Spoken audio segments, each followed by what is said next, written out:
Welcome sa DRS 2.0. Fresh at nagbabagang happenings bang hanap mo? Mga padabarkads man yan o mga trending topics? Pwes, sagutin natin yan. Kaya naman isubscribe nyo na ang ating channel para sa mga nagbabagang balita everyday. So, ayun, welcome back again sa ating YouTube channel mga kadabarkads. And for today's video, ang pag-uusapan natin ay tungkol sa mga importanteng ganap sa loob at sa labas ng Eat Bulaga. So, kanina nga po mga kadabarkads, mga singing queens, ang nag-opening number po dito sa Eat Bulaga na kung saan ay in-enjoy naman ng mga studio audience. At kanina nga po mga kadabarkads, nag-update at nag-share si Raisa May Dizon ng ganap nila ngayong araw po yan ng Friday.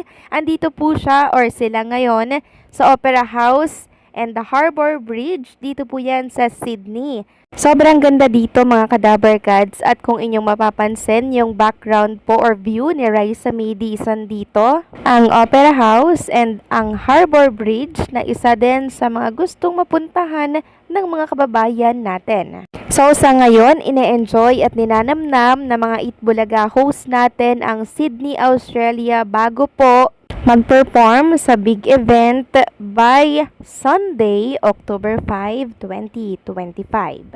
So, eto nga po mga kadabarkads, yung mga special highlight na magaganap para po yan sa Grand Philippine Fiesta Cultura 2025. Una na dyan ang Eat Bulaga, longest running non-time show variety show in the Philippines, will take center stage with a full live show direct from Manila. Don't miss this rare chance to see the iconic hosts and entertainers bring their legendary energy, games, and performances to Sydney, a true treat for fans of all age. Meron din pong kamayan at kwentuhan, Miss Universe Australia and Little Miss Philippines Australia pageant. Meron din cultural performances and community engagement zone. So, ang dami palang dapat abangan ng mga OFW natin dyan po sa Sydney, Australia, maging dito po sa ating bansa. Magla-live daw po mga kadabarkads direct in Manila. At dahil malaking event nga ito mga kadabarkads, meron pong paalala ang Fiesta Cultura and syempre ang Philippine-Australian Sports and Culture Inc. Sabi po dito mga kadabarkads, an official announcement regarding the Sunday's Fiesta Cultura, Senator Soto III will no longer be attending. The rest of Eat Bulaga special guests will broadcast the Sugod Sydney as program. So, eto po, dear value patrons and kababayans, we wish to inform you that Senator Soto III will no longer be attending our Grand Philippine Fiesta Cultura this coming Sunday, 5 October.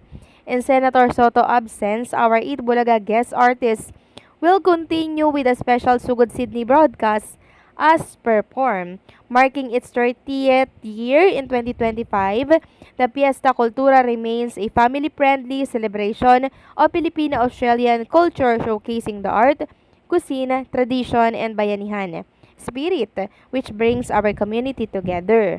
The safety and enjoyment of all our guests is our top priority, and we will continue to work closely with local authorities to ensure a secure and welcoming event.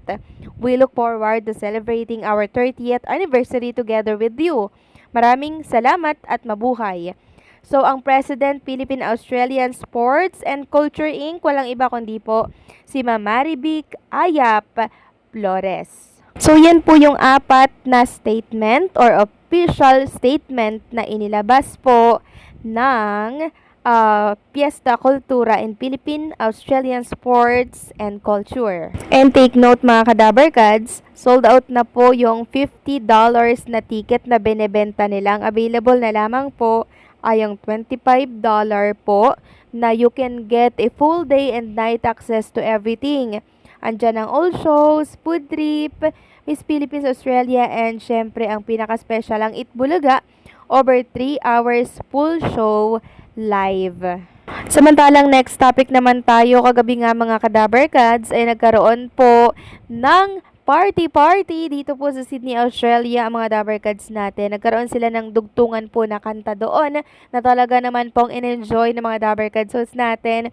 And syempre, ng mga guests nila kagabi. Sobrang pasabog at sobrang saya po nun, mga Kadaber Kads. Samantalang next topic naman tayo, usapang Jerome Ibardome naman tayo, mga Kadaber Kads. Meron po kasing gumawa kay Jerome Ibardome ng portrait sketch using graphite pencils. At nakita ko nga po, mga Kadaber Kads, kung paano niya po ito gawin. Grabe, sobrang sulit po, mga Kadaber Kads, nung pagkaka-sketch niya po at portrait dito kay Jerome Ibardome. Kamukhang-kamukha niya talaga, mga Kadaber Kads. At kung titingnan niyo po itong sketch na ginawa po niya, buhay na buhay yung kanyang sketch. Parang totoo talaga, mga Kadaber Kads, yung picture. Pero sketch lang niya yun, mga Kadaber Kads. Kaya sana naman po ay mapansin ni Jerome Ibardome itong sketch po na ginawa ni Plank Vibes. Sabi niya nga, mga Kadaber Kads dito, Idol Jerome Cyrus Ibardome, sana mapansin mo ang graphite portrait sketch na ginawa ko para sa'yo. Plank Vibes, pa-shoutout naman po kung nagustuhan mo, Idol. Salamat.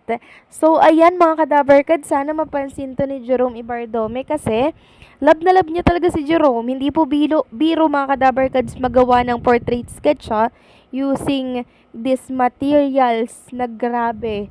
Sobrang galing po, mga Kadaber Kads, nakakatuwa. And speaking of Jerome Ibardome, mga Kadaber Kads, nakita ko nga at napanood ko nga yung edit po or fan-made na shinare po nitong Jerome Ibardome The Magnetic Icon na page na kung saan ang nakasulat dito, Jerome The Magnetic Icon, Jerome Ibardome, what if Jerome sang on American's Got Talent? Tapos, in-edit po yung video, tapos makikita nga doon, kumakanta po si Jerome Ibardome, tapos yung reaction po ng mga judges, parang si Jerome talaga ay ando doon sa stage ng American Got Talent. Kaya may nag-comment po na, totoo ba yan? Nasa Got Talent si Jerome? Pero ito pala, mga Kadaber Kads, ay fan-made film video na siyang umayon at pumit naman, bumagay po, mga Kadaber Kads, dito po sa video na napanood natin.